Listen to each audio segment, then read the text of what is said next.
Yo, good morning. Good morning. Good morning. Good morning. It's Saturday. Hope you guys had a fantastic week. Hope you guys are having a great day. I'm excited. Today's going to be a freaking awesome day. I appreciate you guys waiting. I am so sorry for the delay. We had some technical difficulties. And I'm not a technical person. I'm not an electronic person. So we're going to try to figure out how to get that done. SuperMario, what's going on, dude? What is going on? Really appreciate you guys being here. Thank you. Thank you for you guys' patience. I cannot overstate that. I really, really appreciate you. Chris is having some technical difficulties of his own, and I told him to get an Apple. So hopefully after this situation, that'll be enough to kind of propel him into the Apple dumpling gang. That actually may not be a bad name for us. The Apple dumpling game. That reminds me, my daughter and like all the neighborhood kids were like starting a business, a lemonade stand business earlier this summer. And what do we name them? I named them the Podunk, what was it? The Alaska Podunk Hopscotch Mafia or something like that. It was kind of funny. But anyway, appreciate you guys. Thank you guys for being here. We're going to have an awesome show today. We are going to be doing a Q&A. Guys, this is all for you. All of it. This whole show is for you guys. If you guys have questions, shoot me a PM on Facebook and or the gram. And if you guys want to be on the show and get some questions answered, I will bring you guys in and have you guys jump on here and we can kind of have a conversation. If you guys have something that you want to dive a little deep in here about. Chris, like I said, will be right behind me. I've had a couple of people send us some questions they specifically want answered. If you guys have any questions that you want answered, go ahead, throw them in the chat. Chris and I will try to touch on as many as we can. So yeah, this is all for you guys. If you guys have mindset stuff you guys want to talk about, if you guys have questions about the process or negotiating or sales, storytelling, if you guys have anything like that, please let us know. That's why we're here. This is for you guys. Actually, as a matter of fact, you guys want to know how to elevate yourself, how to elevate your circumstances, how to elevate the people that you're surrounding yourself with. Take a screenshot. No, actually, wait for Chris to get here. But please share this with somebody. Okay. That's your fee for this. Okay. Chris and I love doing this.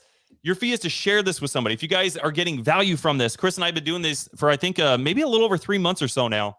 And if you guys are getting value from these, please share this with somebody because you're going to bring more people into this group, more people who are on that frequency. And it's going to have this snowballing and this compounding effect.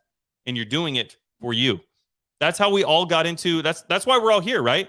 Because somebody probably shared with you the YouTube video that pasted on Bigger Pockets or something like that. And you guys got into the creative financing group and started hanging around the sub 2 crowd, the sub 2 hopscotch mafia.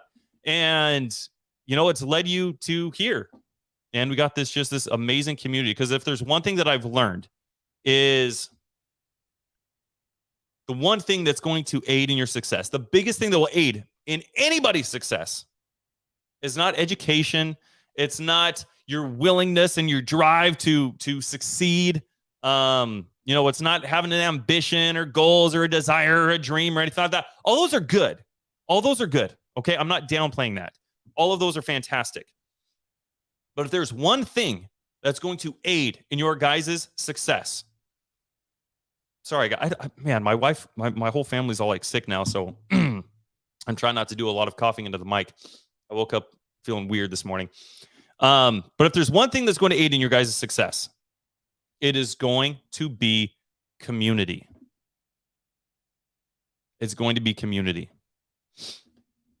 Okay, if you think about this for a second, think about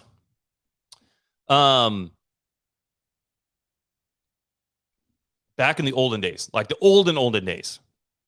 Get back. I mean, you can trace this back as far back as you want, as far back as mankind has been here on the planet. And if you go back that far, what you're going to come to realize is that people put themselves into groups, right? You go back, you guys, think about your guys' time here. Think about your guys' Think about the people that you hung out with, in high school. Think about the people that you guys spent your time with, right? Everyone's kind of got these cliques. They've got this group. Like, that's just kind of how fundamentally that we are designed. We put ourselves in these groups. And when you look at your life, when you look at your circumstances, when you look at the way that you are living right now, the money in your account, the house you live in, the quality of relationships that you have, you can boil everything down to you are the average of the people that you are surrounding yourself with. Okay? When you look at every aspect, even go look at your weight. Just as an example, we got fitness. We've been doing a lot of fitness talking over the course of the last week. But look at your fitness level, your BMI. It's probably pretty average with the people that you surround yourself with.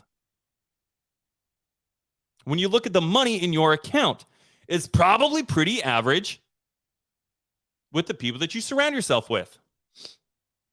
When you look at your goals and your ambitions and the things that you want to do, it's probably pretty average with the people that you surround yourself with. Luke says my BMI is shit. Dude, mine is too, bro. Mine is too. Mine is too. Ever since COVID, dude. Ever since COVID. That's what I'm telling everybody anyway. It's COVID. Blame it on COVID. But no excuse, right? We can get out there. We can change it. We just need to elevate ourselves, and we need to elevate the people that we surround ourselves with, because that is going to be the fastest way of changing anything in your life. Yeah, you can have a drive, you can have goals and things you want to do and taking action, but when you have an entire community that you can come back to and you can rely on, and people that are going to hold you accountable, people that are going to give you shortcuts, shorten that learning curve, give you insights,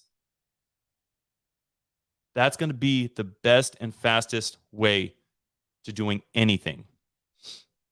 I had an interesting conversation with an individual that we met a few weeks ago. I think it was now. Maybe it was last week, actually. I think it was last week, actually, now that I'm thinking about it, right after our show. And dude, like, there are some ample crazy opportunities that you just don't even realize that never would have came about, never would have appeared in your life had you not been surrounding yourself with those people and in those communities. Think about it like this.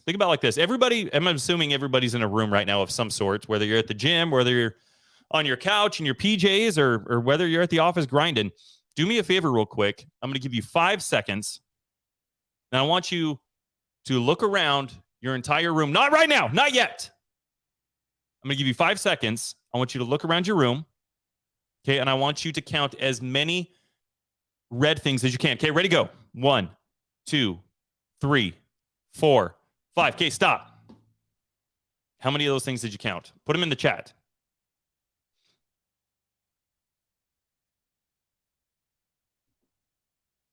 4. Okay, 5, 3, 1, 0. Okay, now how many of those items were yellow?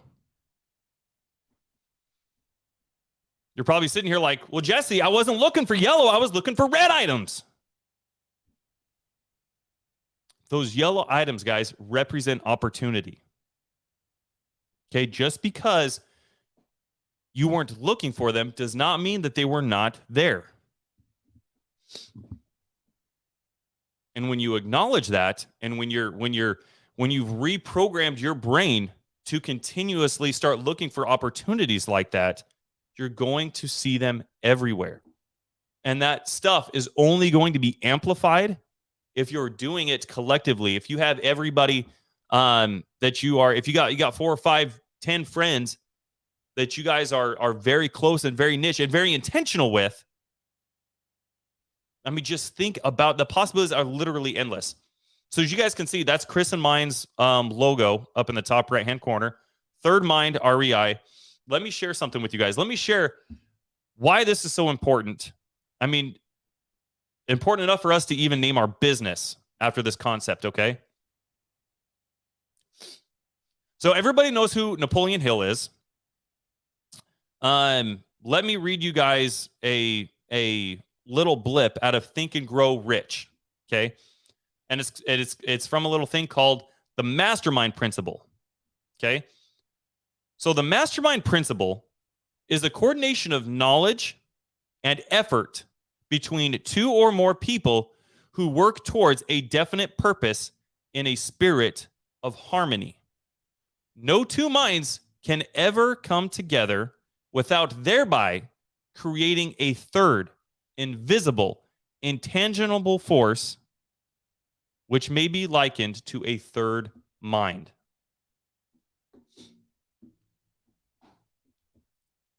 And that's why we named our business Third Mind REI. And just the possibilities are literally limitless when you are very intentional with the people that you are surrounding yourself with. There is an amazing book that was recommended to me, I think a couple weeks ago. And it's probably, I think I'm up to like maybe 33 books I've read this year so far. And this one is definitely in my top 5 of favorite books. And it is called Tribe of Millionaires. TOM, Tribe of Millionaires. Write it down. Go read it. It's an amazing book. I freaking love it. And it's got great information, but it's not written like an informational book. You know, probably like a lot of these self-development books that you read, it's not like informational. It's written kind of in a story with parallels and all these other kind of things. And it is such an amazing book, and it really puts things into perspective when it comes to your potential and how important hanging around the people that you want to be doing things with. And that is the community that Pace has built, and that's collectively what Chris and I are trying to provide for you guys as well. So again, I'm going to come back to my favorite I word, being intentional. Get in here, network. Every time you guys come into these Zoom meetings, or I guess we're not really on Zoom anymore, but every time you guys come into these meetings, Chris and I want you guys to be treating these meetings like you're going into a boardroom with other real estate professionals. Anytime you post on Facebook, think about this for a second. A lot of people don't think about this. People will post just some of the craziest stuff on Facebook. People that I know, people that are in real estate, people that I'm friends with. People post some of the craziest stuff on Facebook, and they don't, if they treated it, if they looked at it from a different perspective, if they looked at it like they were walking into, if you treated Facebook or some of these Facebook groups or some of these other communities you guys are a part of, if you treated them like a boardroom of other real estate professionals, you probably wouldn't say some of the stuff that you do. Like, think about it like this for a second. Chris is here. Christopher Earl. So he's getting set up. Let me finish this real quick. But think about this for a second. Think about how many times you get on Facebook and people, are complaining about whatever, dude. I mean, it literally could be anything. It could be sellers. It could be people that they've worked with in the past, or, man, I don't want to do this and I don't want to, whatever it is. Think about that. If that person was to walk into a boardroom with other real estate professionals and pretend like that, like social media or these communities that you're part of is the equivalent of going into a boardroom. Anytime you get on Instagram, anytime you get on Facebook, you're going to... What's going on, dude? What's going on? Sorry about that. I love you. Did you finish the war paint? Can you guys hear me okay? We can hear you fantastic. Perfect. Yeah, sorry about the technical difficulties. I'm back in action. Had to restart the computer, and yeah. Right on, brother. No, you're good. But think about this. You guys, every time you go on Facebook or Instagram, you treated it like a boardroom, okay? And every time you see a post, think of that as the equivalent of you're going around the table. Okay, it's Chris, it's Jesse, it's Angel, it's Grace, it's Freddie, and then you're going around the room, right? Everybody's taking turns, and you get that one turn. You get that one turn where everybody's going to see it, everybody's going to hear you, everybody's going to listen to what you have to say, and you take that as an opportunity to either criticize, condemn, or complain. Because that's essentially what you're doing. Anytime I see somebody do something like that, or Chris sees somebody do something like that, that is a dead cue for us. Like, okay, cool. We're not working with them anymore. Or we won't ever work with them, period. It's all about community. It's all about holding yourself to a higher standard. You tell people how you want to be treated. So anyway, all of this to say, guys, all of this to make a long story long, because I tend to do that. Here's what I want you guys to do real quick. Do me a favor, take a screenshot. Now, most people don't do this, but for the people that have, Chris and I have been able to help give them what am I trying to say here? More so guidance.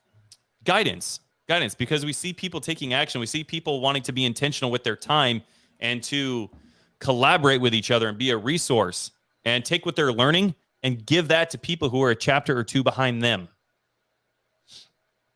So here's what I want to do. I want to open this meeting up in an attitude of gratitude. Okay? And we want to bring other people into these meetings, into this community. Because for everything that we just got done talking about, there's so much power to be had in community and the people that you surround yourself with. And if you're trying to elevate your circumstances, if one person took an opportunity to invite somebody else in, I mean, think about the compounding and the snowballing effect that would happen. You would never have to leave these meetings. Everybody in these meetings, if you were just intentional with the people that you met in these meetings every single week and made an effort to meet somebody new from these meetings every single week, guys, you would have literally all the resources that you need. You would have money. You would have deals. You would have people to work with. You wouldn't ever have to go. You guys, by not doing it, make this so much harder on yourselves. Would you agree, Chris? 100%. 100%. Go in there, take a screenshot, tag Carly, and then I want you guys to tag Pace, okay? And I want you to tell them, thank you for putting these on. Because Chris and I, when we first got started in real estate, nothing like this existed. I had to go pay $23,000 for another mentorship that was basically a bunch of recorded YouTube videos. And I put myself in a situation where I didn't even have $23,000. I maxed out 2 credit cards to do that. I wish something like this existed when I started joining, real estate communities and getting my feet wet. Likewise. So be intentional with it, guys. Don't let this go to waste. Treat this like a boardroom. Anytime that you guys go into a meeting, you go to a RIA, you go walk a fix and flip, you should literally go and approach everything with so much freaking intention that you know exactly what result you want to come out of that experience. Oh, Jesse and Chris are going live today. I want to meet with 10 other people that I have not met with. And I'm going to line up a Zoom later in the week with each of those 10 individuals. And then I'm going to figure out what are they doing in their business? Where's the bottlenecks? Where can I lead with value? And then it's up to you to take that and to go deliver on that. If you talk to somebody who is needing lending, for example, Chris and I do lending. Let us be a resource. Or whoever, anybody that you meet throughout that week that's like, oh yeah, I've got money set aside. I'm wanting to do lending, or I'm part of the Gator tribe or whatever. That's you leading with value, okay? Be interested and not interesting. I love that. With that said, let's kick this off, man. This is your guys' show today. And we want to go over some of the things. What questions do you guys have? Angel, thanks for sharing that. I appreciate that. Angel, you are amazing. I freaking love Angel. We actually have a call a little bit later on a creative deal. So I'm pretty excited about that. Hopefully we'll get this one, get a good contract sent over or get it moved forward. Super, super awesome. You are amazing, Angel. We really appreciate you.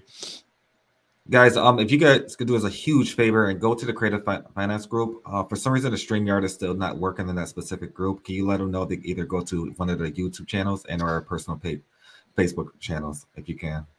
That'd be greatly appreciated.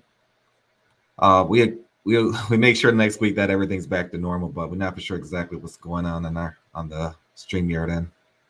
Sorry about that, guys. But again, thanks for your patience. Angel, you're amazing. Can't wait to hear about this deal a little bit later. So I see Freddie's in the comments as well. Freddie, I think you was actually one of the ones that sent in a question. If you want, we can go over that question live right now if you're up to it. Let's see.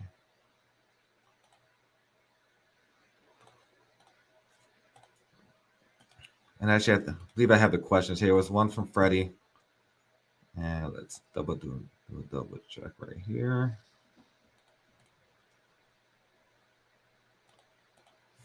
Yeah, Freddie. Okay. Yeah, but I have your question that you submitted in. I would love to see information about purchase agreement to make it assignable. So that is a pretty general question, which I don't mind answering. However, if you like to go into details, would you like to come on stage so we can talk to you and get more of an intimate setting? Freddie, if you want, if you guys have a question that can't necessarily be answered in just a chat, that's okay. Shoot Chris and I a PM and let us send you the link, and we'll bring you guys on, and we can kind of have a little bit of a back and forth to make sure you guys have the clarity that you guys need to move forward and take action. That's why we're here. So everyone on YouTube is going to receive the link. Go ahead and click that if you got a question that you would like us to deep dive on. In the meantime, Freddie, I would be more than willing to answer your question. So to make a contract assignable, 9 times out of 10, all the contracts are assignable unless you specify otherwise. Especially like the realtor ones, you actually have different options as far as assignable, non-assignable, or an assignable without releasing reliability of the contract. There's different verbiages that's in there depending on specific states.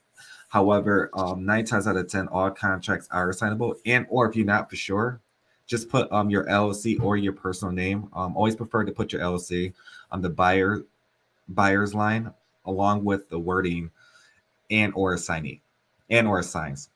So you at least protect it. So even if it doesn't say it, it notifies all parties that, okay, you are going to sign the property, you're not the end buyer. But there's many workarounds. We can always have a conversation offline. We do a lot of transaction coordinating in all 50 states. We have successfully closed in over 14 states thus far. 15 in motion.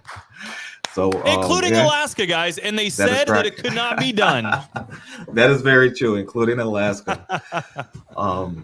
So yeah, if you got any questions in regards to like TC and all that good stuff, but assignability, don't worry too much about that. Usually 9 times out of 10, if they're questioning your assignability, then you did build enough credibility and within your rapport. But that's a very good question. Let's see. Right before the challenge, I was giving up the child spirit grave. I would tell my family I was taking to California, heading to Georgia. I'm staying at home. I have no money coming in. What do you have to say about that, Jesse? What are your thoughts about that? I can say that although I'm not a mom, I can resonate with that as a parent, as a human. You know, I shared this, I think it was earlier this week in another elephant challenge, but I'm such a big proponent. If you guys have been following Chris and I mean, Chris and I are both really into mindset, but I really take a very special affection for mindset. And I've gone through it. I've gone through it. For the longest time, I was the only sub-2 student in Alaska. Okay. Now this was right after, guys. This was right after I forked out 23 grand that I didn't have to join this other. I don't even know if you call it a mentorship, but I joined this other thing that ended up not being anything. And you can imagine my anxiety not having that money. Just put my family, I've got 4 kids, all under the age of 7. I just put my family in this financial crisis, I guess you could say. I'm sitting here trying to figure out, I don't even know how I'm going to get these credit cards paid off, you know? And you got all these people that are having these big real estate meetups in Florida and in Texas and the Carolinas and Arizona and Idaho and California and like all these places, man. And people are doing deals together. People are actually being intentional with their time. And yeah, and you got poor little Jesse just up here in Alaska who just went into a bunch of debt. And I'm sitting here trying to figure out what did I just do? So I understand what it's like to feel down, to feel like, and I'm taking some liberties here. I don't know if this is exactly how you're feeling, but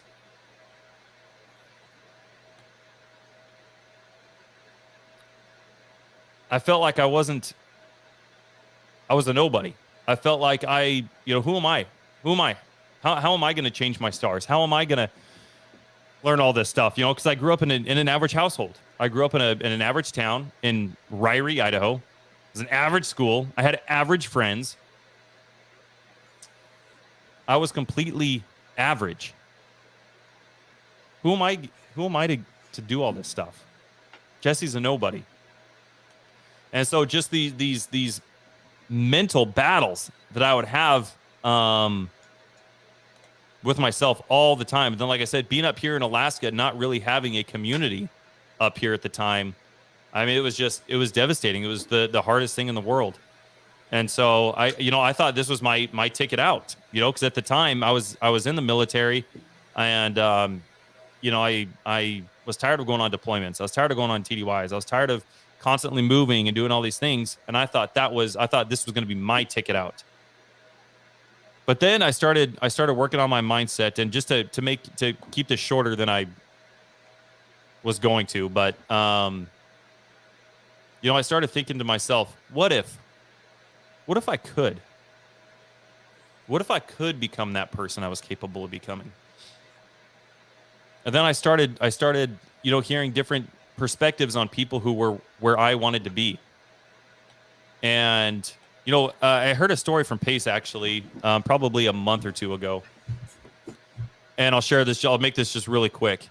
But he said, imagine you're on your deathbed, and you're surrounded by your friends and your family, and everyone's just kind of sitting there crying, grieving, and you're just sitting there listening to the heartbeat monitor.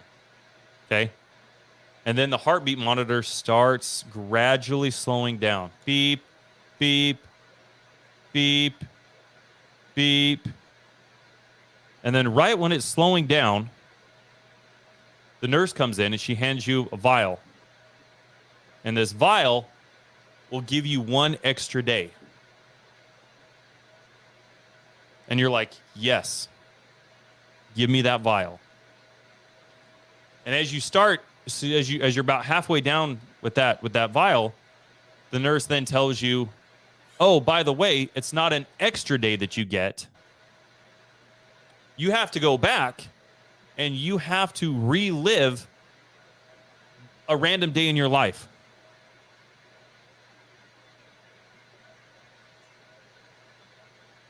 Now, you can't change anything. You have to relive it the exact way that it played out. It's almost like being just kind of a prisoner in your own head. You get to experience everything, but it's got to play out the exact same way. So hopefully on that day, you are doing something intentional. Hopefully on that day, you were spending time with your family. You took the time to spend time with your kids. You made love with your spouse. And those different thought-provoking stories kind of put me in a different mindset. It doesn't matter what anybody else is doing. Jesse's got to put the blinders on and do Jesse. So I don't know if you guys saw me today. Today I was up at like 2 a.m. on a Saturday. But nobody knows. I mean, I shared it today because I kind of had some thoughts going through my head that I wanted to share with everybody else. But normally, I mean, nobody knows. No one's awake. No one knows Jesse's awake at 3 a.m. typically hustling. I'm just up here doing me. But I know that me staying consistent and getting up and putting in the work, the byproduct of that is going to be accomplishing my dreams. I think, especially when it comes to this challenge, a lot of people think that, you know, whether your goals are to make, you know, 5,000 a month or 3,000 or 10,000 or 100,000. Sometimes when it comes to thinking about goals, you think about them that they're so big that they never get accomplished. I mean, I have big goals like that too, but what I found out, just to wrap this up, what I found out is that when you rearrange and you rethink about your goals and the things you're wanting to do to stay consistent for yourself, for your family, for your loved ones, and for the things that you're trying to do, you gotta make those small little pivots, those small little changes. And you got to start thinking about them in terms of that's my goal. That's my goal. So for me, just as an example, waking up at 3 a.m, if I can do that and I can stay consistent with it, I know that I'm going to get to work. And I go into it with that mindset, hey, no one's going to out hustle me. I'm here to win, and I will win at all costs. I know that if I approach it from that mentality and I just get up and I just shut up and I do the work, the success and the things that Chris and I are trying to do together, all of that is going to become a byproduct of me just pushing through it and doing it anyway and surrounding myself with the people that are doing what I want to be doing, which comes back to this community, guys. Got to be intentional. I don't know if I answered that question right, but hopefully it gave you some clarity or some direction. Yeah, it's always guys, I see a lot of the comments, and guys, I see you squatting up, which is amazing. We all, what Jesse is stating right now, we can relate to what you guys are going through. We've been there. You know, we didn't just come from like here's a hand-me-down kind of situation. We worked to where we are right now, and we're still working. As you can see, Jesse right now, he's not 100%. Like he maybe got COVID. I don't mean to put you on blast. He maybe have COVID, but he's still here. He's still pushing, and he's treating this with intentional, because essentially he could have took the day off, right?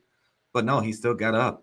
He still got up and still moved forward. There's really a lot of people are filled with excuses in this day and age, right? You know, oh, I have to do this, I have to do that. Oh, I'm just going to get another hour of sleep, or I can just do it tomorrow, or I can just do it next week, and versus just doing it right then and there. Now, I'm not just saying kill yourself and try to put yourself in that predicament, but this is a perfect example where he still shows up. Thanks, brother. Yeah, absolutely. Absolutely. I think a lot of people get discouraged because they aren't ready or able for whatever reason to match the drive of the people that they most like. Just need to make sure small. Yes, 100%. Small changes every day and make those small changes like very consistent becomes normal. Like it becomes very normal. It's like going to the gym. You really don't want to do it, but you want the easy way out. So essentially, like once you go to the gym, like start drifting like one every hour, it becomes very consistent. That's actually a perfect example of the 21-day fast I recently did a month or so ago, where I did not want to do the 21-day, but I did it. The first couple of days I struggled, but I kept pushing through, and it got to a point where it just became consistent, and every day then it got normal. Just a small change within your everyday life. Angel, 100%.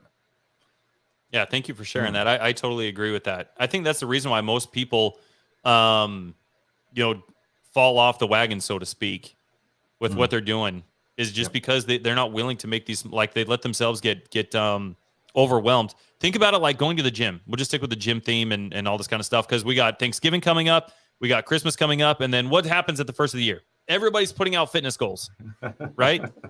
Everybody wants those six-pack washboard abs. So what ends up happening, just in short, is everybody goes to the gym.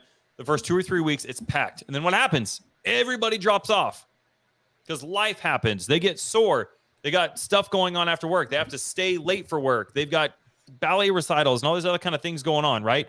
So by the time they get off work, and they're sore and they got all these things going on, they start telling themselves, look, I don't got time to go to the gym right now. Maybe I'll pick this up next month. Or let me give myself a little bit of a break. Let me heal, and then I'll pick this back up. Guys, that same thought process, your subconscious, that's programmed into your subconscious. And you don't even think about it.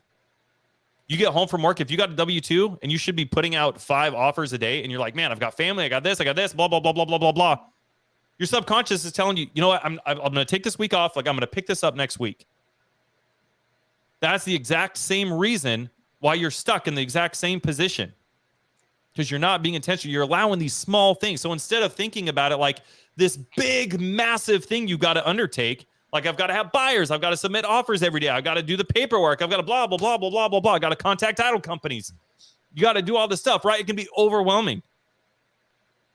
But the one thing, you just need to focus on one thing, guys. Just one. It's literally this simple. It's one thing.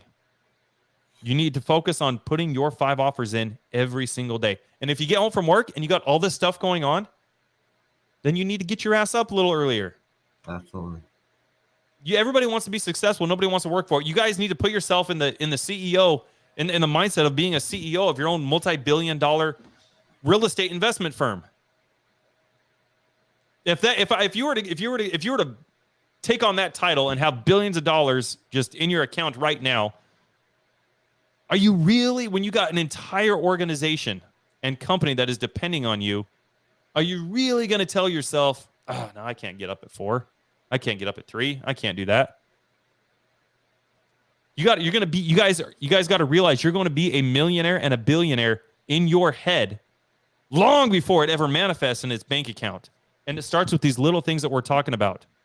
So whenever you feel like you're getting discouraged because you don't have the drive or you don't have, whatever it is, it starts with these small changes. So everybody who's going to start going to the gym and getting their fitness on at the beginning of the year, instead of washboard abs being your ultimate goal, right? You need to rethink. You need to reprogram how you're thinking. Waking up at 4 a.m. to make sure that you get it in for the day and that it gets done before your day even starts. That should be the goal. That should be the goal. Waking up at 4 a.m., that should be the goal. And then guess what, guys? If you can do that and it just becomes a part of your day to where you don't even think about it, you just know 4 a.m. Okay, that's my goal. 4 a.m. That's my goal. Guess what? Washboard abs becomes the byproduct of getting your ass up into the gym at 4 in the morning. That's how it works. It just manifests itself like that. And in doing that and in being consistent, you're obviously going to get involved with other people who are doing fitness. You're going to meet and talk with other people who are, doing different dieting things, and you're going to learn all these different things about macro and micronutrients and how they affect your body and, all these kind of different things. And then that's when you start seeing your results compound.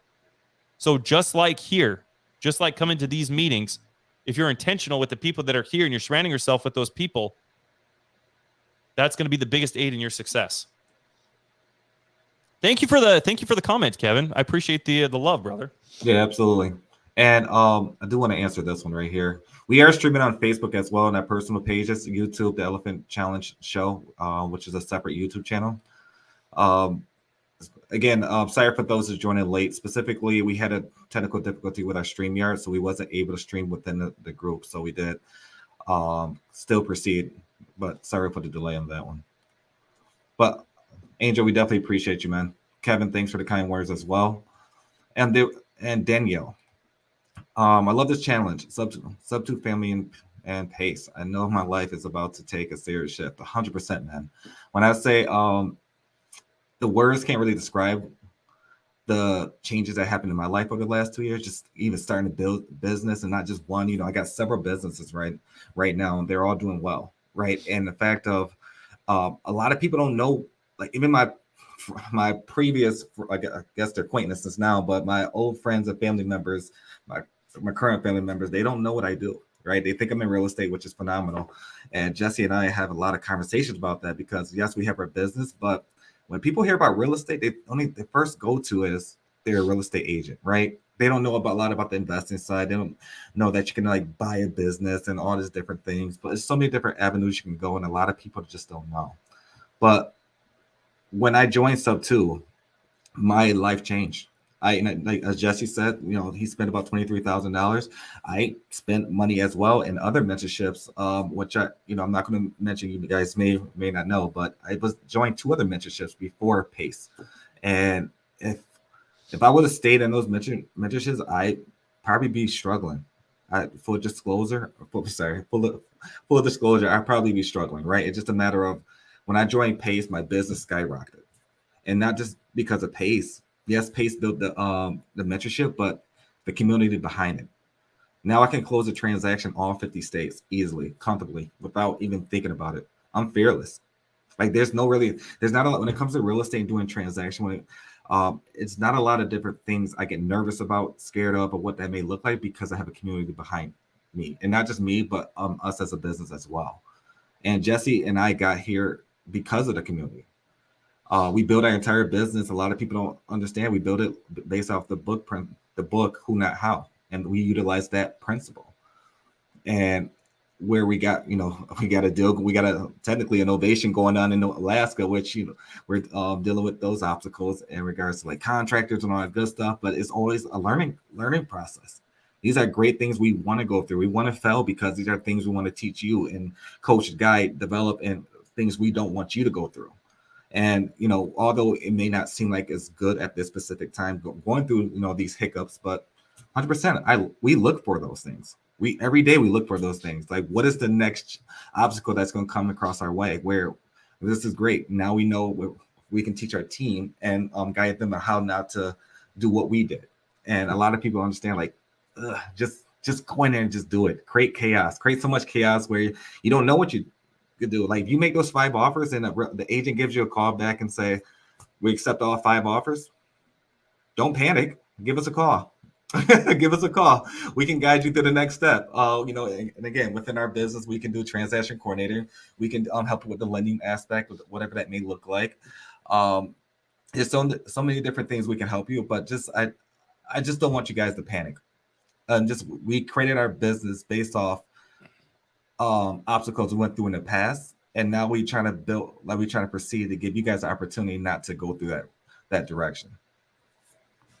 But Daniel, that was great. I can't wait till you join, and I guess I'm gonna speak to the existence. Welcome to the family. Yes, I love that, bro. Let's see. That's where I'm at. I will put you speak down. Love that. Let's go, Freddie. Let's go, man. At my piano. Luke, actually, I do want to speak to Luke. I think Luke is actually here. Is Luke? Yo, bring him on! Bring him on! Let me see, Luke. Yo, there he is! There he is. What's going on, man? Torpedo, Batman. Hey, things are good. You two are good. How has things been for you, man? I know you recently started doing the elephant challenge, and I know you got some exciting news. But actually, for those who don't know you, introduce yourself and let them know exactly where you are in your business and other things you're doing outside. I know you into big fitness and all that good stuff. I'm gonna let you explain that. Luke, share your story the last couple of weeks. Like I do, like because I think there's a lot of people that can resonate with this. If you're looking at the comments and reading what people are saying, what people are experiencing and going through, I think you would be a fantastic example on how you bridged and overcame some of those obstacles, and that led to where you are today. Right. 1 second. Yeah, you're good, brother.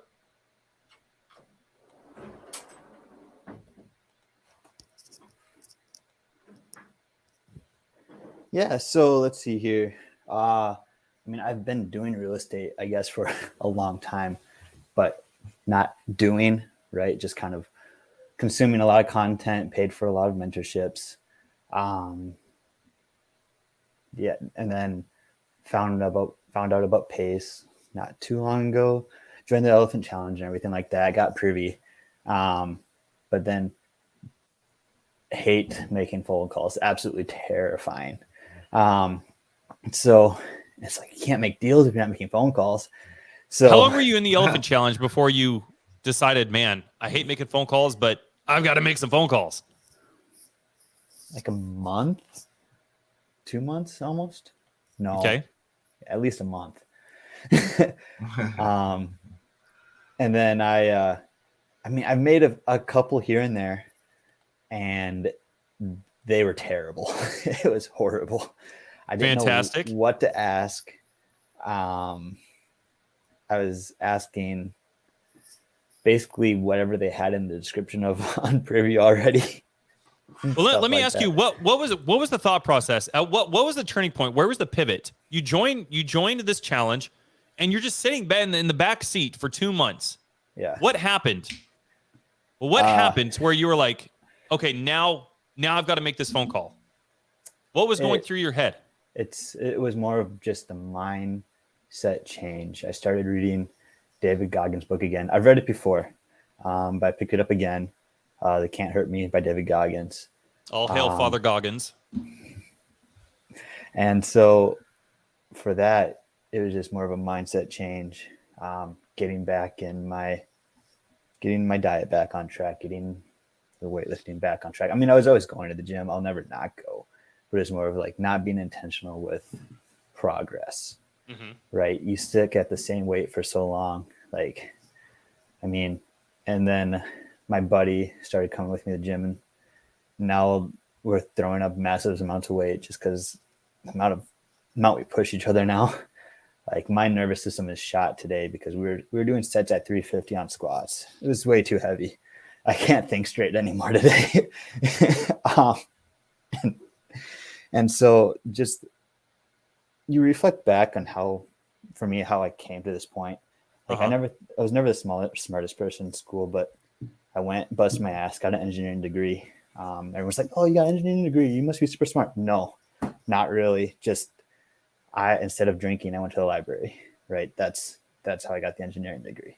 And then just got full-time job, and then just busting my ass, got to 6 figures, thought that once I got to 6 figures, that'd be the end goal, right?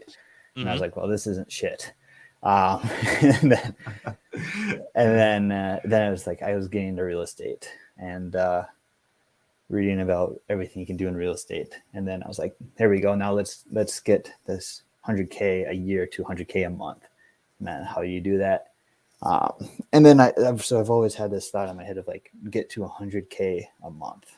How do you do that? And then there's also the mindset of just sitting at work, like just finishing up projects, made them millions of dollars, and like sitting there on to the next project, right? Like it doesn't matter. It's like, well, this is stupid.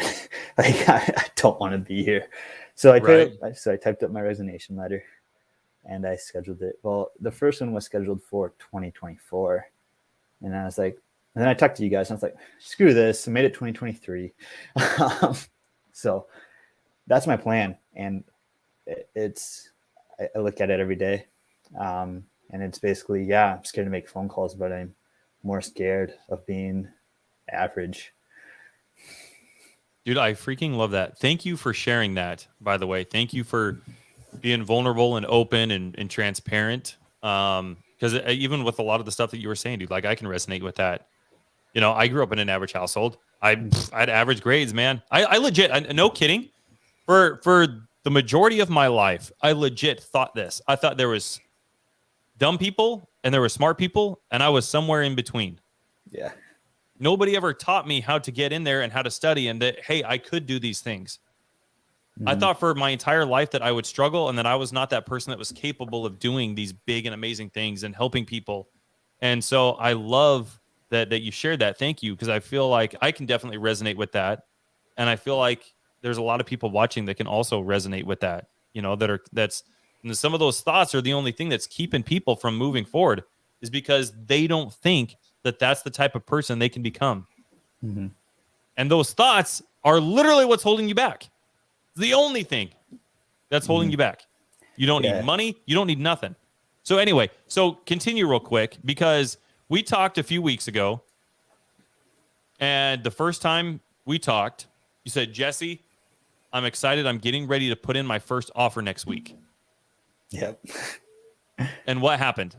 I put in 15. I didn't hit 25, but I was pissed.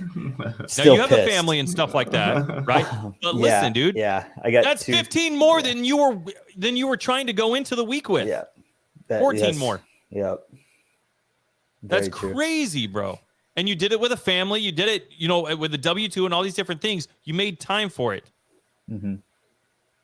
Yep. And I haven't missed a time yet I mean, the first freaking day, I really didn't want to do it I hit the time block. I got 5 properties on Privy. I spent a little more than half an hour on it, like my block says, and I was like, I need to get 5. So I was like, don't bother me at work. You put your dot to red, it bothers you.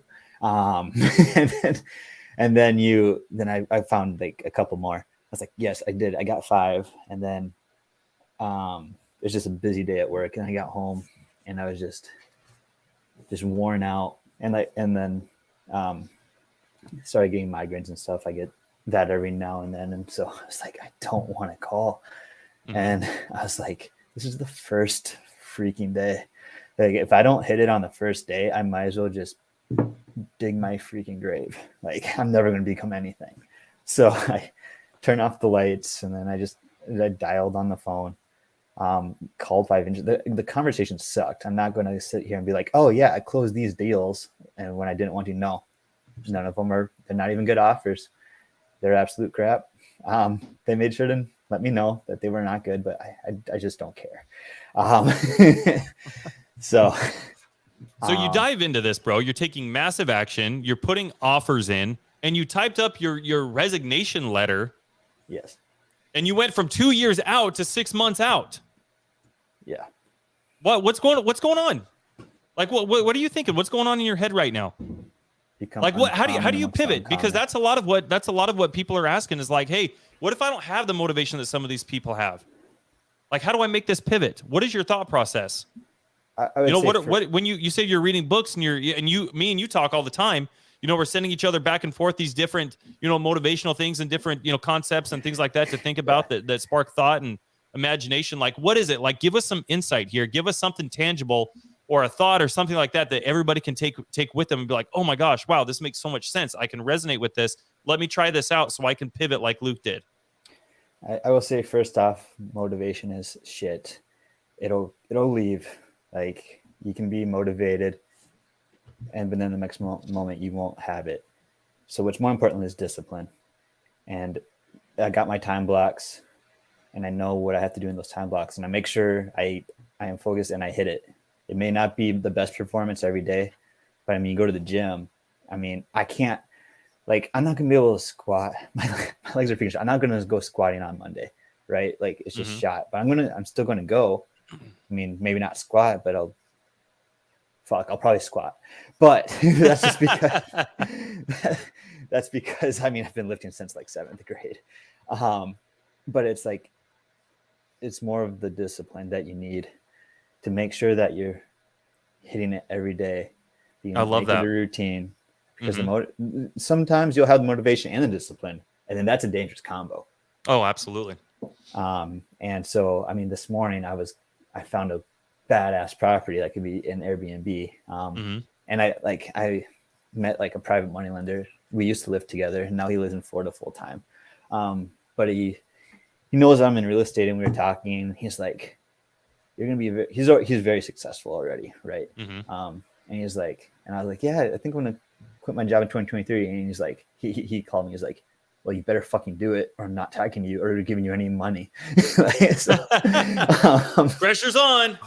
So, yeah. So, recently he's agreed to, he wants to get into real estate, with me passively. He wants to do no work, basically, is what he said. I was like, great. Sounds like that's perfect. I love those PNL. people. Yeah. I'm like, that sounds great. Beat me up, Scotty. Yep. And I'm sending them examples of deals and stuff like that. And he's like, oh, this is sweet. Right. Stuff like that. So that was just, is this the private money lender you met at the gym, correct? Yeah. I became friends with him just a year ago. No one, when I was first starting real estate, he's jacked, so I just asked if he competed, right? And he's like, no. And then after that, we just became friends. So I just want to touch on that really. That's actually just having a simple conversation. I don't think you guys caught that. Just having a simple conversation with someone could lead to your next private money lender. Whether they have $10,000 or $100 million, $100 million. It's just a matter of Jesse and I, we have a lot of conversation with people, and we actually shocked the amount of money people actually have liquid, just sitting there. Just need something, need someone just to either park their money somewhere. And there's so much opportunities out here. Just a matter of a lot of people they either afraid to have that conversation. Now, I'm not just saying like go out there and just say, hey, how much money do you have? Understand, guide the conversation and just have a simple conversation about, what they're looking to do, what the future beholds as far as what they're looking. You just never know. I personally met a private money lender literally a couple of weeks ago over the phone. It was actually the listing agent who was actually trying to help sell her client's house. She's liquid $3.4 million. Now that becomes my money. So in the fact of, yes, we had that the initial conversation was about the client, trying to buy their house, but at the same time, we did another opportunity approach, and then literally I just walked through that specific door. A lot of people want to see that kind of conversation, or try to give that agent or realtor a call back just to have that conversation, but I didn't approach it right then and there, but I did call them back a couple of days later just to have that conversation with her. And she was extremely open, 3.4 liquid. She's been a realtor for over 27 years. It's just a matter of you just never know. You just never know. And Jesse and I, like we technically buy anything we want. Full disclosure, we can buy anything we want. Matter of just being picky, right? We're just not going to buy anything and everything, right? But at the same time, we got to make sure the margins work out and the numbers make sense. But at the same time, those are kind of conversations you need to have in order to be able to take down a lot more properties. Are you able to do it yourself? 100%. But at the same time, it's great where the liquid cash and or those individuals behind you ready to move their money. But I like that you met this specific private money lender at the gym. I think that's phenomenal. A lot of people go to the gym on a daily basis and don't have conversations. They probably just put their headphones in, get on a treadmill or lift weights without saying a word, but you just never know. You just never know. But I appreciate you saying that. Yeah, it's actually super easy to make friends at the gym. If you go at the same time every day, you just become friends with everyone. It's just natural. It goes back to community, guys. What have we been saying this entire freaking time? How do you open up a conversation? What's the best way to open up a conversation with somebody at a gym? Hey, bro, can you spot me? we're basically best friends now. We're doing karate in the garage with each other. You know what I mean? Like when you're in these communities, like what a perfect segue to talk to somebody. My physical therapist got to talking to him about real estate, and now he wants to lend too. Yeah. Yeah. I started going to different gyms just to meet private money lenders. That's one way to do it. I like that. I went to a CrossFit gym. Never done CrossFit in my life, and I've just met so many people there. And maybe I'll go back again to nurture some of the relationships and get into real estate then. But it's not love it, bro. Not my scene. I'd rather love it. Cardio. Let's talk about this for a second. Julie asked an amazing question. A day in your life. What's it look like, any of you? I can tell you one thing that we all do, but you kind of want to go around. Do you want to answer that? What does that look like for you, Luke? What's a day in your life? Wake up at 4:20. Why 4:20? Because I need 10 minutes to make my pre-workout, eat my granola bar, and get into my car. Oh, it's not 4:20 related. Got it. Okay. So, I mean, it's just a weird thing I have for the gym. I just started setting my alarm and then doing 10 minutes earlier just to I like to take those 10 minutes to you kind of wake up your mind. You put in an audio book or something, read a little bit right when you get to the gym, get your mind right. And that's where I listen to David Goggins. And then like you and Chris, sometimes I'll send these David Goggins things. This is what I'm doing during my ramp up period, right? Is these videos. Right. Yep. Yeah. So that's why 4:20, and then lift. Real quick. I just wanted I didn't mean to cut you off, but I thought that was something that was really neat. You set your alarm 10 minutes before you typically would. Now, most people probably didn't pick up on that. But I just want to hit on that really quick because listen to that. He set his alarm 10 minutes earlier than he typically would, just to give himself a little bit more time, just to prepare the day, just to get into the right mindset, right zone. Okay? Now think about that. What if you applied that little concept, that little pivot, guys? That's just a simple thought into everything that you guys are doing. One more. There's an amazing book by Ed Milet, The Power of One More. And it's all about literally what Luke just said. It is literally life-changing. Tip $1 more than you typically would. Do one more rep in the gym than you typically would. Make one more phone call than you typically would. That's just so amazing. Sorry, I needed to hammer down on that right there, dude, because I freaking love that you said that. So anyway, Yeah. Go on. So you get to the gym. Yeah, get to the gym, lift, then shower, go to the work. On the way to work, I listen to audiobooks. A lot of Chris Voss, Adam Sandler, Who Not How. And then get to work. I usually hop on Mario's Zoom. Make sure you come to Mario's Zoom, his Zoom sessions, because I have so much more confidence talking on the phone because of what I've learned from Mario. And he has a huge heart, right? He really is there to help. So he'd kill me. I just said, so that's one thing that we're working on. Like, we're supposed to pause. So instead of saying, pause in a conversation, and I'm very bad at it, but now I can actually pick up when I actually say, so I'm working on just pausing. Amazing, bro. That's takes awesome. some Just work. 1% better every day, right? That's Right. freaking dope. And for everybody who doesn't know, real quick, Super Mario is another elephant leader. His meetings are 8 a.m. to 9 a.m. Eastern time. Did he change it? I know they were switched up for this last week. Are they still switched up, or are they going back to normal? Do you know? I believe they're going back to normal next week because of the holiday, if I'm not mistaken. I think Super Mario may be in here. But I know on Tuesdays and Thursdays they were doing literally live calls, which I thought was phenomenal. Amazing. That's phenomenal. Yeah. Yep. And Monday then, through Friday, you got that support there with Super Mario. Amazing individual. Biggest heart. Yeah, like you said, Luke. Mm-hmm. Awesome dude.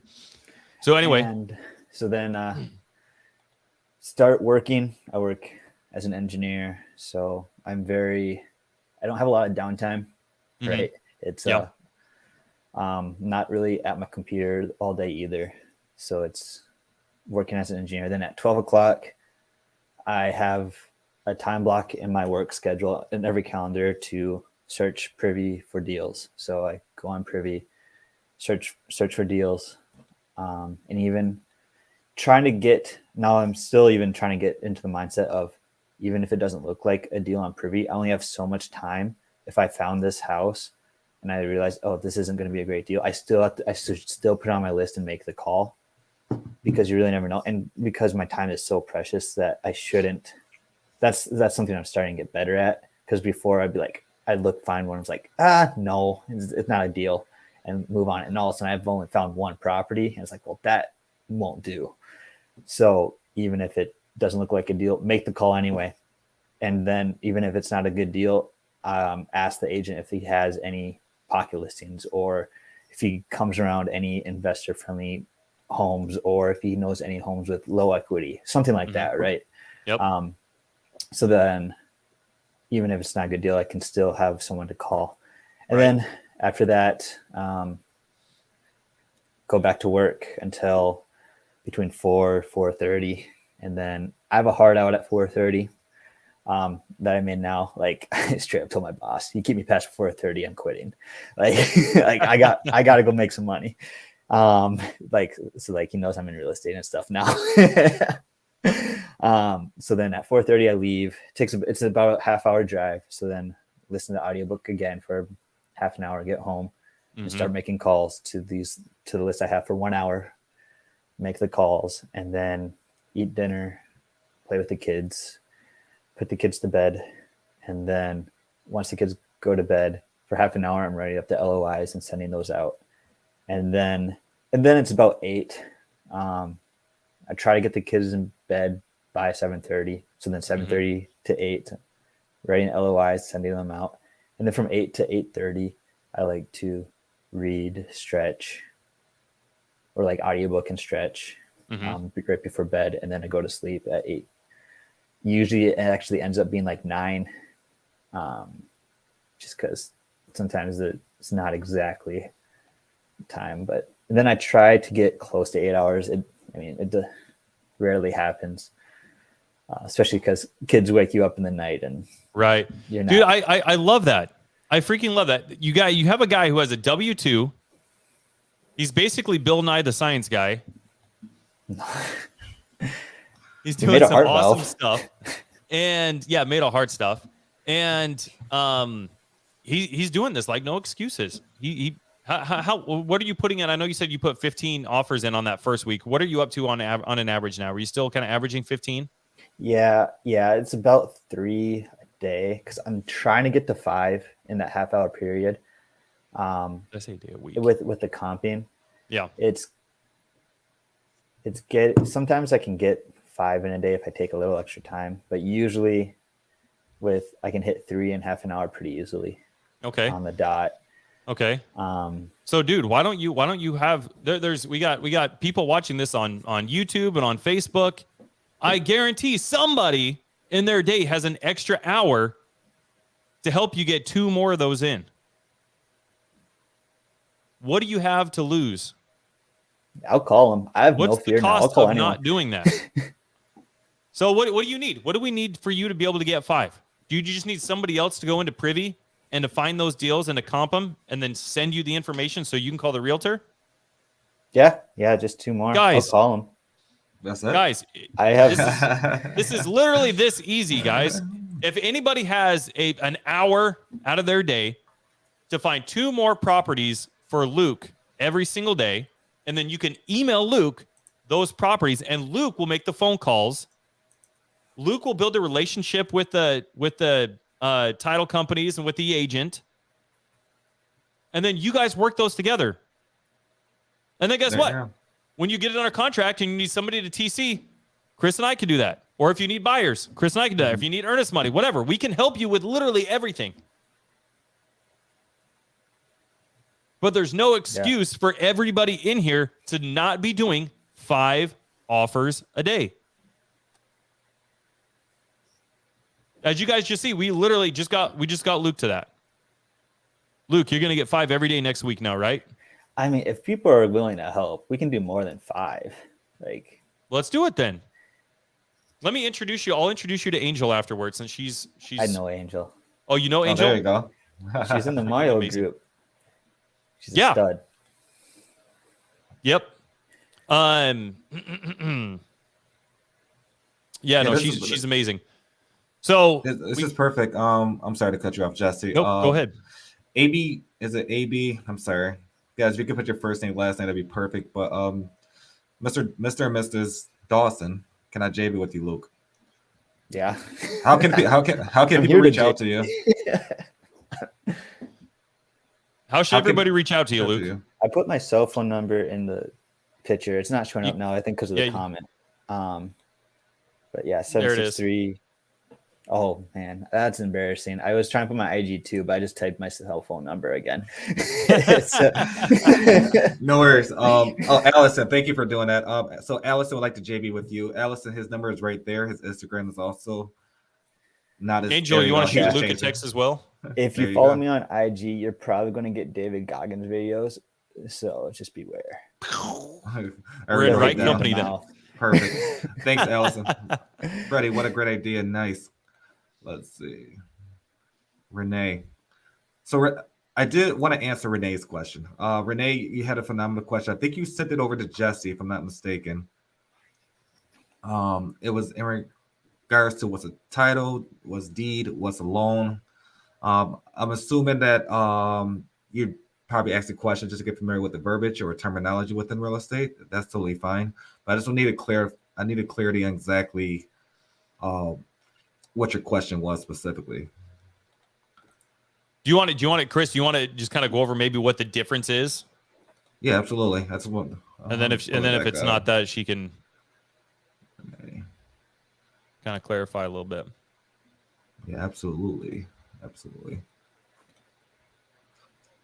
So Renee, it was Renee Lundy who asked the question. Her question was actually, I think I have her. And while Chris is pulling this question up, guys, look, if this is entirely for you guys. This show today is all dedicated to you guys. If you guys have questions, you guys have things that you need. Look, we brought Luke up just now, and we're like, Luke, what are you doing? And he took us through his entire day, and he's putting in 15 offers a week, so he's not at quite 5 offers a day. But we literally just solved that in 3 seconds. 100%. And we're gonna do now. He's gonna do more than 5 every single day.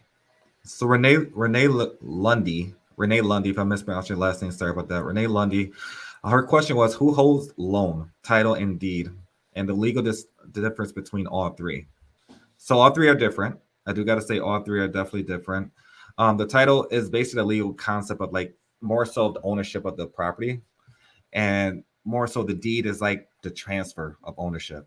And the loan specifically, technically you don't own that loan, it's the bank. Like if you got $100,000 loan for Wells Fargo, technically it's their loan. Your name is on it, but in reality they own it. All three are not in. They're all conjunctions when it comes to real estate, but all three are separate. Because a lot of people think, okay, I have title and I have deed, but in reality, sometimes you don't, especially if it's not paid off. Like, let me ask you this, Jesse, specifically for you, like, are you financing your vehicle right now? Yes. So do you technically own the vehicle? Technically not. And who would own that? You think the bank, or who owns that vehicle? Probably the bank. So that's like a perfect example, guys. Like the bank owns a lot of stuff that we have, even like a credit card, right? We're technically walking out with the groceries, but in reality, we owe somebody the expense of those groceries. I hope that was clear enough, but I know it looked like you had some back contact behind the questionnaires, maybe some legalities behind that, but I'll be more than willing to actually go through that with you if you're able to hop on. I'm trying to find the link. So I just sent the link out. Just if you want to hop on, just let us know, and we can go over that specific question for you. But yeah, Grace had a question. Did you see this one, Chris? My concern is making sure I have the right language in the contract. That is a lot of people concerns. A lot of people concerns. That's I want to say out of the top 3, that's like number 2. I want to say that's the biggest one, because essentially a lot of wholesalers, they think they're sending a contract out is all be all kind of thing. But essentially, if you don't got the right verbiage in the contracts, especially in certain states, your contract is kind of non-void. You can spend a lot of time and energy filling out a contract, but you submit it over, and sometimes it's not a valid contract because either a couple of things, you're missing specifics like who's paying for this or who's paying for that, or there's initials going down the contract, but there's missing signatures on the page. I live in New York. New York is attorney state. There's a lot of different specifics, rules, regulations that we need to abide by, and we have to make sure there's a lot of different things on there. For us to work in all 50 states, which Jesse and I, we do work in all 50 states, we had to get familiar with the verbiage. We had to get familiar with the paperwork. We had to get familiar with different things. We're still learning on a day-to-day basis, which is phenomenal. You know, it's great knowledge, great experience as far as new counties and all that good stuff. Perfect example. I'm actually working on one in Milwaukee. I had another, I wouldn't say student, but another individual specifically say, you know, this is attorney state. You got to know which one's actually attorney state and which ones are not attorney state. Technically, Milwaukee is a title state, technically. And you can actually utilize attorney to close your transaction versus New York. You have to use an attorney. You can't use a title company here. We don't have title companies. Are they local? 100%. But you have to use for the seller side attorney, and for the buyer side, you need attorney as well. And depending on who the attorney is, sometimes you can have dual representation, or you may need an attorney for the wholesaler. So there's a lot of different things you must know. But Grace, you're saying you have a wholesale contract from Pace Challenge. Are there others? 1,000,000% yes. There's so many contracts out there from Pace. However, if you're not in this community, we're not going to give that out. The only contract you should have is the Gator. If you're in the Gator tribe, you may have that specific contract. But if you have the initial wholesale contract, I would love to give you that one out. Because Pace did make that free to the public, because he is trying to standardize the initial cash wholesale contract in all 50 states. And that's something that him, Jerry Norton, Max Maxwell, Cody Sperber, and a couple other individuals are working on to try to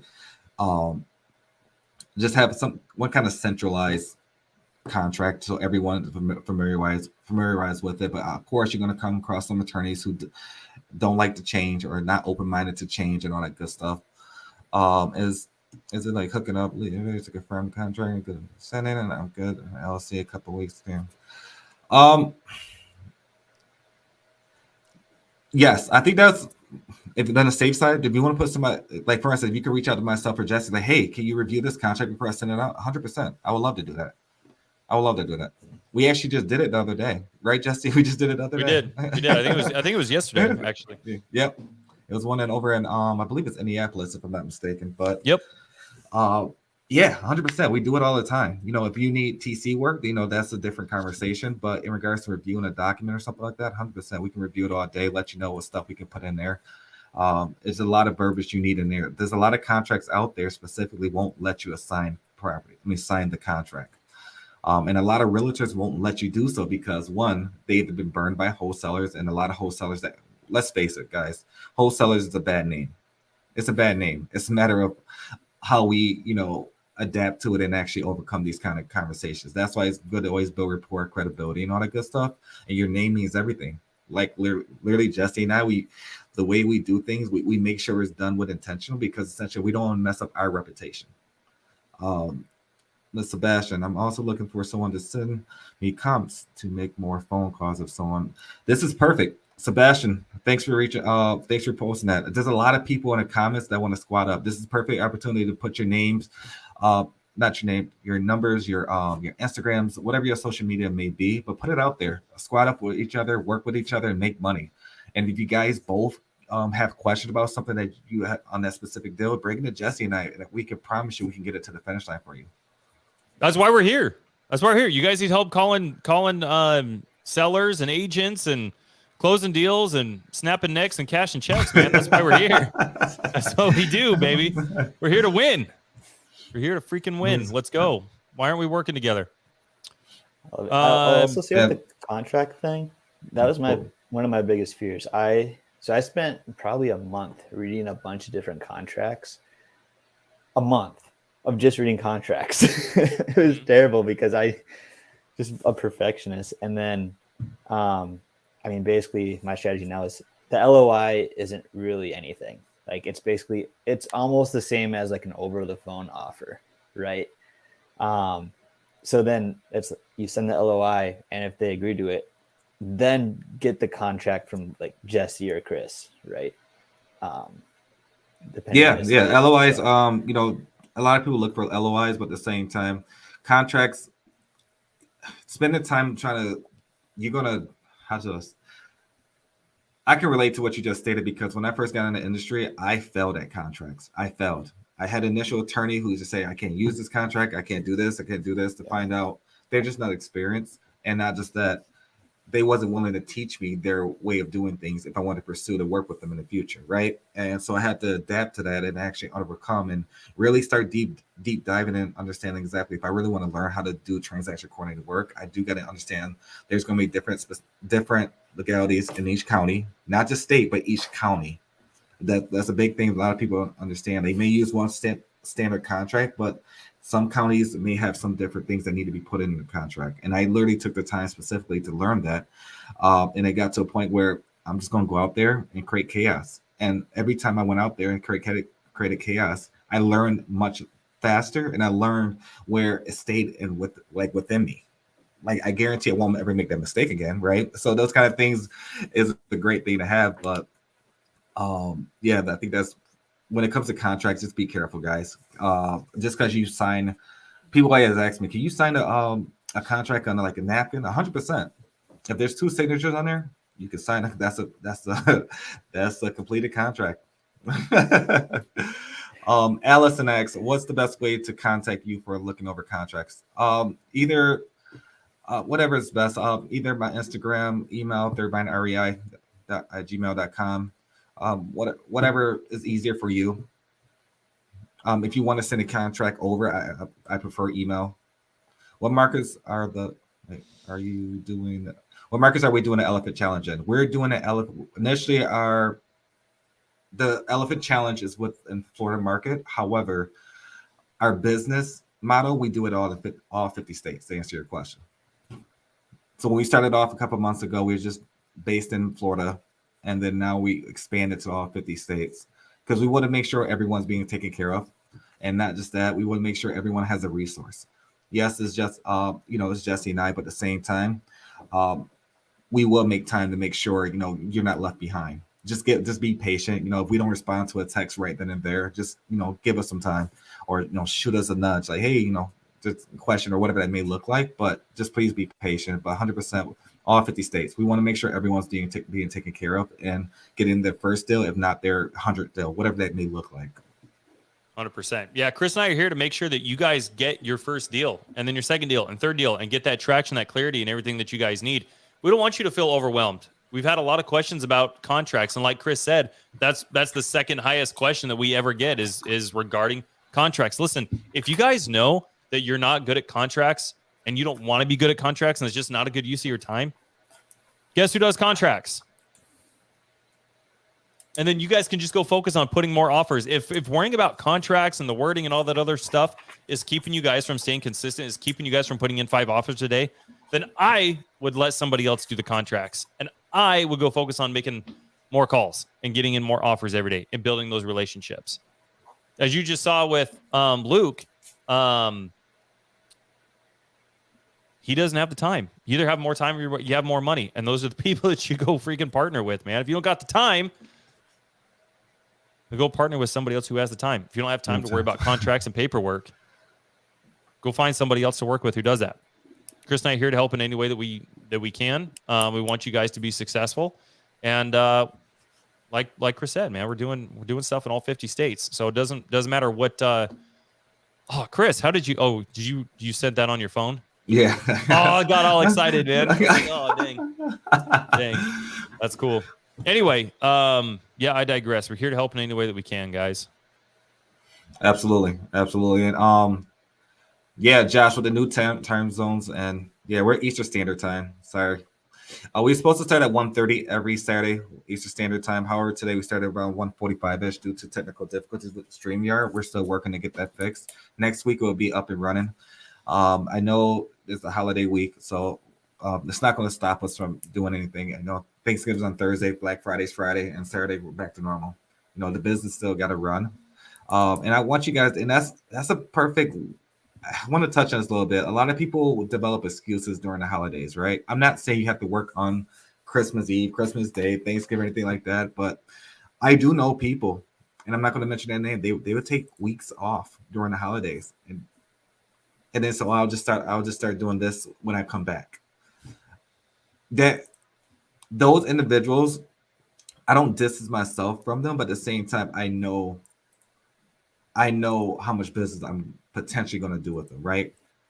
Like Jesse and I know we're going to make millions of dollars and create a legacy for our family. We're not too far from it, to be honest. And it's just the fact of, I think Jesse stated it earlier about, it's who you surround yourself with. People, I know Jesse and I, Jesse could definitely relate. We know people that literally, they would get a $10,000 check today and relax. And literally relax. And they wonder why, 2-3 months, they're back in the same situation trying to find their next deal. And as we call it, either the assignment breath. So. Oh, man. Oh, Chris got kicked off, man, right in the good part. yeah, he was cooking. We'll pick it up next week, guys. Dang it. We'll see if he jumps back in here. That was going to be good. But yeah, guys. Yeah, you want to, I don't know, man. Like the way that I picture it, I heard, and David Goggins has actually kind of shared this story as well. And that's where Luke and I really vibe, man, is we're really big into mindset. If you guys already know, just coming in here. But he told a story. If you guys haven't heard it, I'll share it with you real quick, because I think about it all the time. But I think about it like when I die and I'm hopefully making up to heaven and I'm standing there in line, kind of like take a ticket and wait in a deli line. And you see God up on his throne and you're in line waiting for your turn to go talk to God. And the line's moving up. Boom. You finally get your chance. You're standing there And then God has a book, right? He's got a sheet of things that he's going through, things that you did in your life, the good, the bad, the ugly, the people that you helped out, the people that you were dismissive of, right? He's going through everything that you did in this life. And then when he wraps up, he introduces another gentleman standing to his right. And he says, Jesse, this is Jesse. Jesse, this is the person that you could have become. So then he opens up the book and he starts going through all the things that I could have done, that I should have done. Different ways I could have helped out my family, the different ways I could have retired my parents, the amount of people that, coming on here. And hopefully you guys are getting value from this and we're helping you guys out. So if I were to die and me meeting the person that I died, the person that I'd become, if I was to meet the person who I could have became and learned all those things that I could have done and all those things that I could have achieved, that would be just an absolute hell to me, knowing that I would never, ever, ever get the opportunity to come back and do that again. So that would be an absolute hell for me. And so just going back to what Chris was saying, you need to be super intentional. What's the cost of not doing it? What's the cost of taking the day off? Are you being all that you can be? Because you got this other Jesse that's in this alternate universe. This is what he's doing. And I need to make sure that him and I are as parallel as we can be. And as soon as I decide to stop and Netflix or take a day off, this is what happens to me. The other Jesse keeps going up. And then I'm like, oh man, and then I go back to the gym, right? And then I start making calls or whatever. Now we're parallel again. But you see what's happened? We're drifting further and further apart.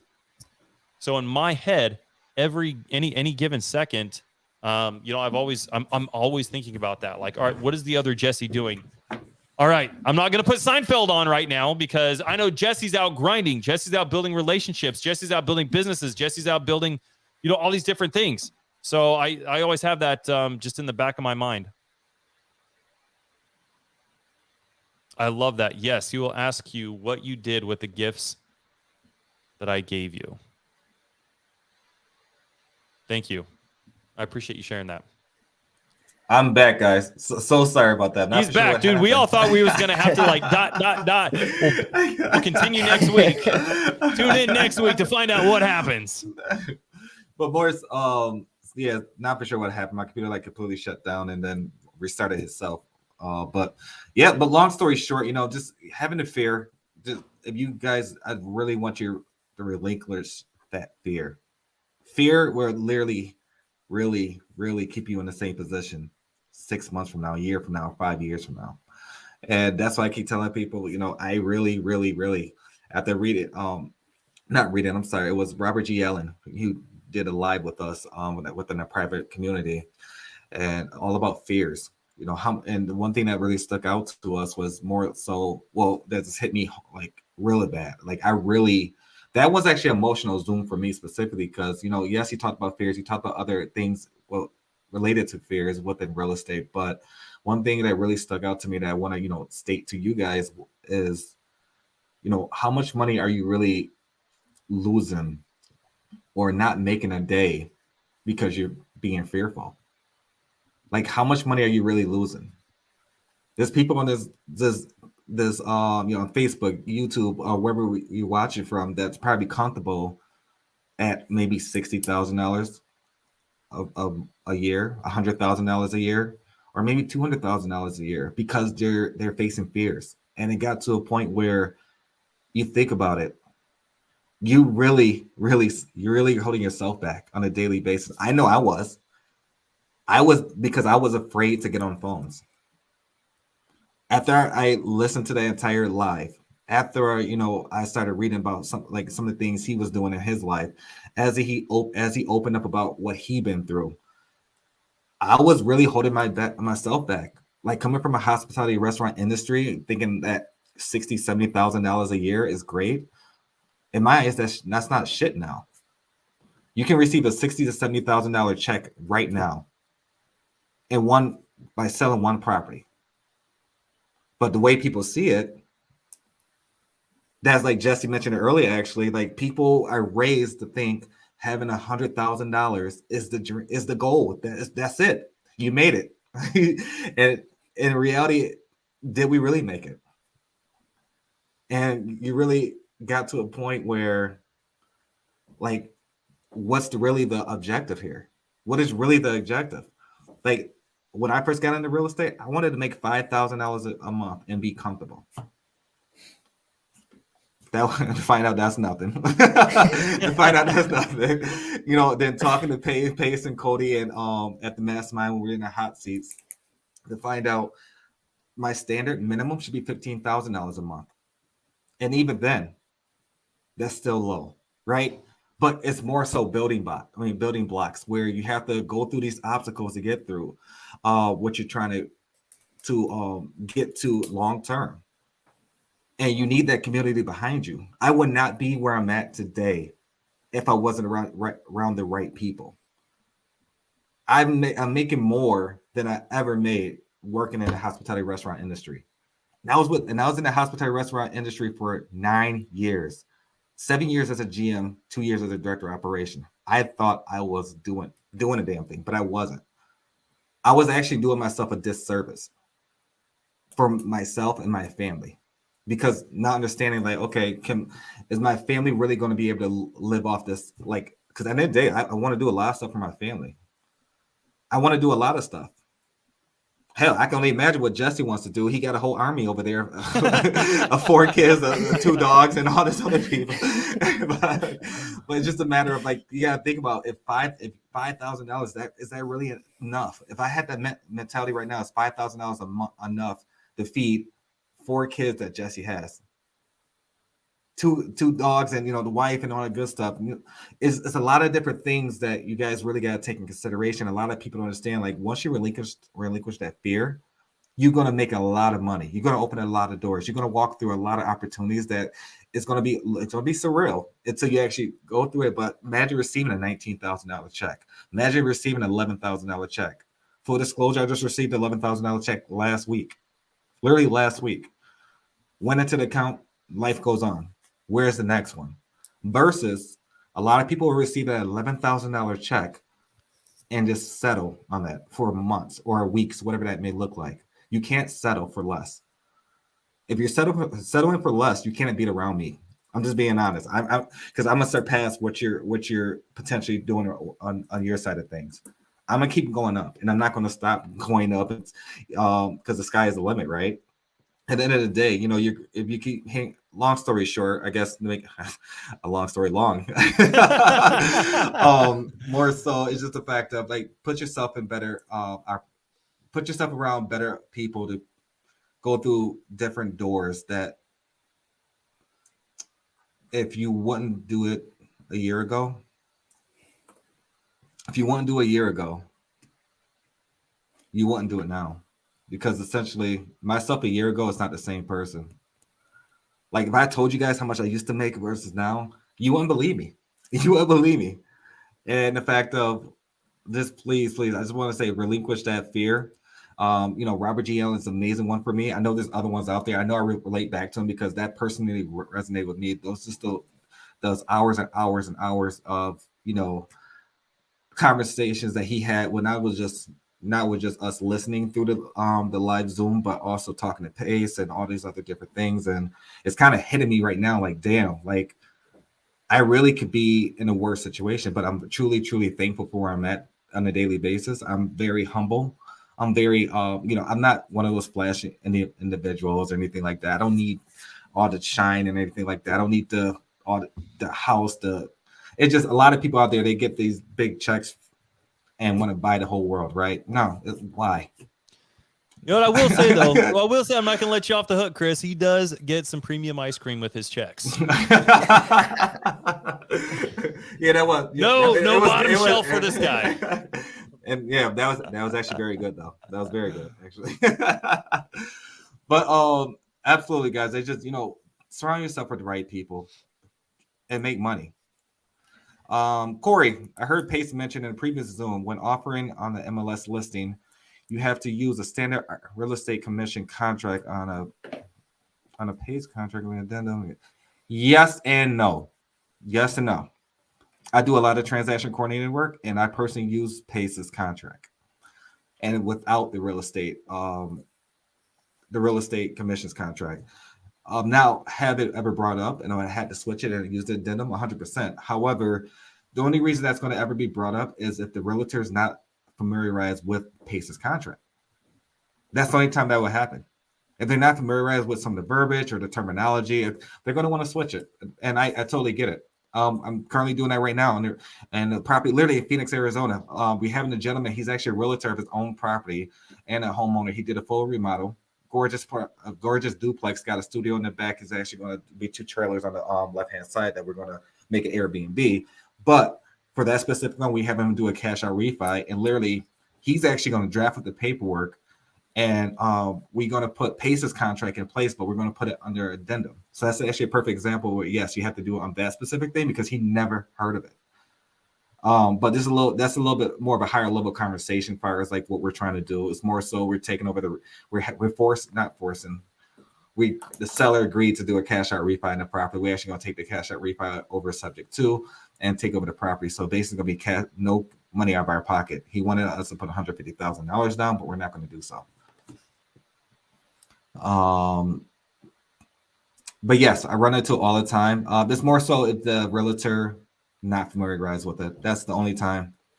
But it's to be transparent, it's very rare for me.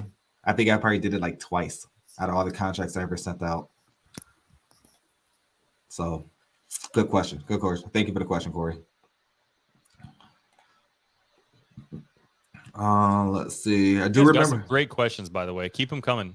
Grace, I do remember them talking about submitting contract and then an agent will use their contract as long as the terms. Yes, as long as the terms are the same. To be honest, I can put it on this napkin right here and I can get away with it and submit it over the title and it'll be a legal contract. As long as the terms are all the same, that's totally fine. But phenomenal questions. We've got about 10 minutes left, guys. If there's anything that you guys are going through, any questions you guys need, throw them in here. This is your guys' time. Chris O, what is a good number for Sebastian? Sebastian, please put your number or please PM him, or I think he's on YouTube. So direct message him, connect, make some money together. If you got any questions or concerns or come across anything, just let us know. Jesse and I can definitely get that across the finish line. Let's see. And Luke, definitely appreciate your time today, man. Definitely appreciate your time. Experiencing your experience. Definitely taking action. You went from like making no offers to now you're making 15, and that's only going to get more consistent. Just be ready for when they say yes. Oh, I'm so hungry for when they say yes. Send that contract in right away.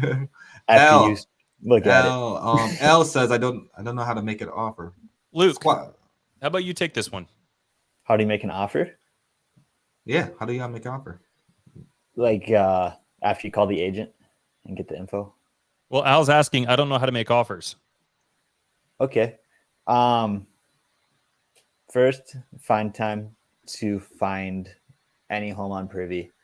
Really, I have found or starting to change my mindset to, even if it's not a good deal, I call anyway, and then get the info, get the numbers that they're kind of looking for. And then there's an LOI sheet that is in the Discord that I just use, put in the numbers that you come up with, change the LLC to your LLC if you have one. And then I email it to the agent, and that's it. Sometimes they ghost me. Sometimes they say this is a terrible offer. That's usually what happens. Either ghost you or they say this is a terrible offer. Not really. They actually say it in a nicer way. Than this is a terrible offer. No, yeah, there's many ways to approach that. L's stating I don't know how to make an offer. There's many different ways you can do it. If I was in your shoes, I will squat up with someone who's making offers, listen in on their conversations, and see exactly how they're approaching it, and um you can. There's so many different directions. I just thought of so many just right then and there. You can make offers either by phone, verbally, email, sometimes even text, depending on who the agent is. We all know agents don't like to pick up the phones. We all know that. So sometimes you got to text them, sometimes you got to call, sometimes you got to email. It all depends on literally specifically, what that real estate agent and yourself are comfortable communicating in. So there's a lot of different ways. But if you haven't never made an offer, squat up with somebody and just listen in on their calls and see exactly what that may look like. Kevin says, besides Can't Hurt Me and Atomic Habits and Apollo One More, do you have any habit? That's a Jesse question. Habit forming books. I saw that as you were reading that. I'm like, oh, let me pull out all my books I've read this year and let me kind of go through them. Extreme Discipline by Extreme Ownership by Jocko Willink is good too. Fantastic one. I read one. I'm going through here. I got so many books that I would just recommend. This is actually about habit forming. Why are you looking at that one? I got this right here. It's literally by TJ Jakes. I'm not for sure you guys can see that. Don't drop the mic. It's more so about communicating and like changing wording and how you communicate with others and all that good stuff. That was a big habit for me that I'm still working on still to this day. I love that one. That is a fantastic book. I'm glad we all read that together. Go find people that you can go read books and stuff with. You know what? Let me throw this out here real quick while I'm looking at this book. What if Chris and I did like a $5 a month, cost you $5, and you guys come in and we are intentional. We pick a book a month when we go through this together. Did you see? And then not only are we going to go through it, we're going to talk about and give everybody action steps on how we're all going to take action on what that book is talking about. And then we'll also have some accountability in there as well. That's something I think Chris and I are going to start doing if anybody resonates with that. Jesse, I sent you a text about that this morning, right? Oh, did you? I haven't gone through all my text messages yet. I've been dealing with COVID crap. Hey, did you see the new Goggins book was coming out? I said, yeah, I pre-ordered it. And then I sent you the link to order it. Oh, okay. I'll have to go back and look at it. And then I said, you can make it a book club. Oh, dude, we're already on that. See, we're already riding that same wavelength, bro. I would say the 5-second rule by Mel Robbins.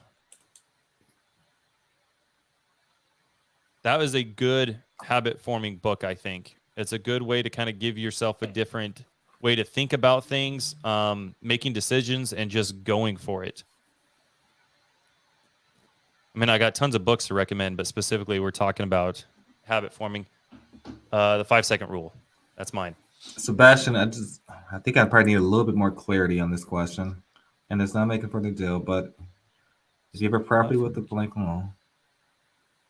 Want to protect yourself with your LLC, transfer the deed to your name. So, I guess let me make a long story. I'm not going to go into a long version of it. Always use an LLC. Always protect yourself, and if you use an LLC, any contract you sign, anything you send out offers, use an LLC, because at the end of the day, if anything happens to an LLC, I hate to say it's like this, but you don't want to be. They got to sue your LLC. They can't sue you personally. They can sue the business, but they can't sue you personally.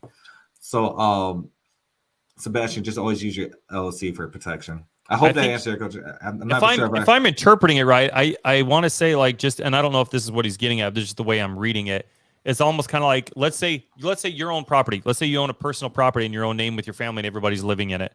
Okay. And you want to protect yourself with your LLC, just transfer the deed of the name to the company. Oh, that's how I'm reading it. Just do a quick claim deed, right? You could, but I don't know. If everybody still knows that you're living there, if you got people who have your address, and then you can go look it up on public record and say, oh, it's this LLC, but I know that Jesse owns this. Like if somebody really wanted to figure out that, hey, Jesse owns this LLC, then I think that's some way, and then that's gonna, the whole point is for anonymity, right? Yeah. For people to not know which properties you own, what you're, all that kind of fun stuff. So I wouldn't do it on that one specifically, if that's what you're asking. I don't know. I feel like me and Chris answered that two different ways, but hopefully that answers your question. Delia. I love that name. I'm not great at talking to strangers. Needless to say, I'm a bit timid, currently 57 years of age, and I've always been this way. I'm good when people come to me. I am always comfortable helping others, but I have not been able to really overcome this. What can you suggest? It depends. I have two frames of thought right now. My question is, do you want to overcome this? Or are you asking, how do I succeed and not do this? Because if you guys have seen Pace's Avatar series, that's the entire point of this thing, is for if you guys are a little timid, and if maybe you don't feel like that's maybe a strength or even something that you love doing, is just approaching people out of the blue, then go find somebody who does, and you just work on, like, kind of like we just kind of drew that scenario out right now, where Luke can go ahead and submit offers. If somebody else wants to help him go find 2 or 3 or 5 or whatever more offers, email them over to Luke. Luke can go ahead and submit those offers. And the person who submitted those to Luke doesn't ever have to talk to a stranger. They don't ever have to talk to anybody. They get to just focus on that one thing. So this is an example. I just want to hammer down on this. This is an example when Chris and I tell you guys that, hey, you guys don't need to know everything, and you don't need to do everything. You just need to focus on one thing. This is a prime example of how you guys can scale your business and just focus on one thing. Who, not how. Who, not how. Okay?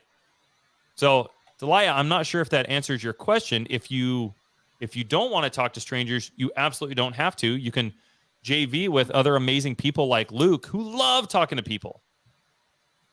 Now, I hated it. I love that, Renee. We'd love to see you, Renee, there. Let's see. We got a lot of people in the comments that would love to sign up. I think that's very phenomenal thing. A lot of questions about JV. And Luke, how did they reach out to you again? I don't think my cell phone number is, I can't type in the comments, but 763-244-6301. Okay. Is my cell phone we can number. see it now that everybody can see your number now. I've been hitting Tampa St. Pete's, but I can hit anywhere.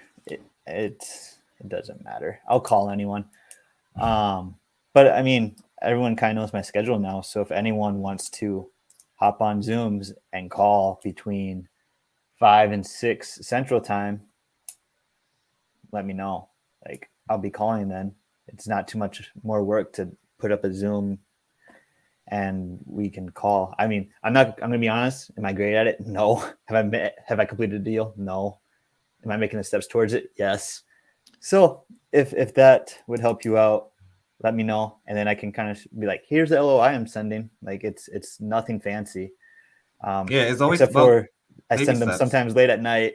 Like, it's that one Friday at like 10 p.m. And I was like, oh man, they might not like this, because it was a rough offer.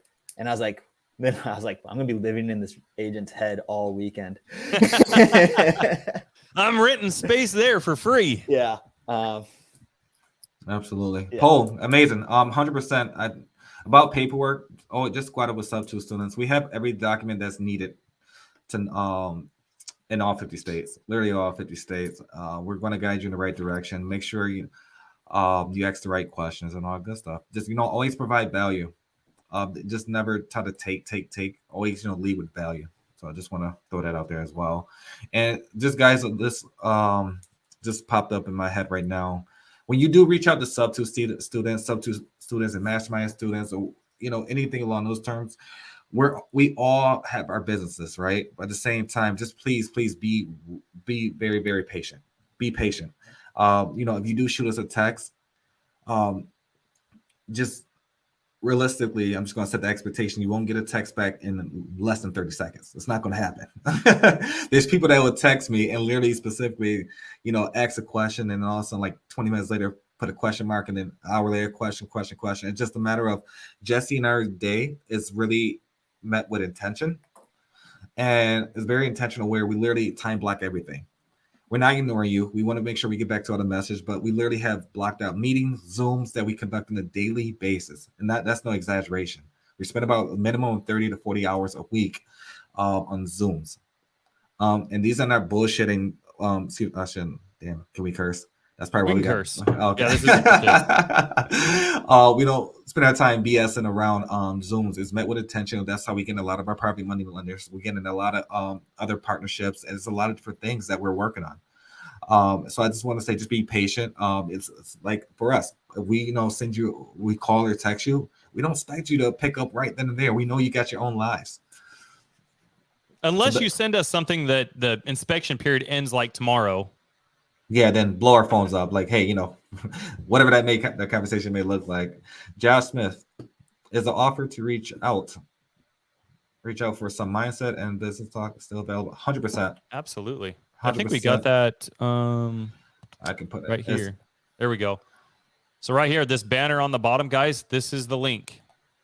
Calendly.com/thirdmindrei/let's connect. If you guys want to have like a one-on-one, you guys got stuff going on, you have more specific questions, let's get in there, man. Let's figure out how can we do business together, and how many ways can we make money together. That's why we're here.